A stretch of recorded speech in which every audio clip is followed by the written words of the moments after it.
బ్రహ్మాండ నాయక ఆదిమధ్యాంతరహిత అవాంగ్మాన సకోచర కాలాయ తస్మై నమః. ఏమిట్రా ఊళ్ళో లొట్టపిచ్చు లొల్లాయి కబుర్లు? నేను చెప్పనా గురుగారు? అబ్బా గుర్రుగారు ఏమిట్రా గూబా? మీరెప్పుడు బబ్బు అని గుర్రు పెడుతుంటారు కదండి, అందుకే గుర్రుగారు అన్నాడండి. ఊష్మాండం మొదలు కొడతాను కుంక వేధవులు. ఒరే సిద్ధు, ఈ ఊళ్ళో ఇంకా విశేషాలు ఏమైనా ఉంటే చెప్పు.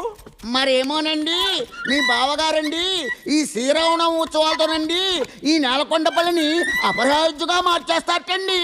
అబ్బా చండ ప్రచండ మహాపండితుడైన ఈ పింగళి అగ్నిహోత్రావధానాల గురించి చెప్పండిరా అంటే ఎవడో బావా భబ్రాజమానంగాడు అంటారేమిట్రా చెంపు చెంగలప్పలు. మీ గురించి అండి నన్ను చెప్పంటారటండి. మీరట ఈ ఊరినట కిష్కింద చేసేస్తున్నారట. ఎవడ్రా కుంకుడుకాయ కూత కూసింది? పొన్నుకలతో పొడిచాలంటే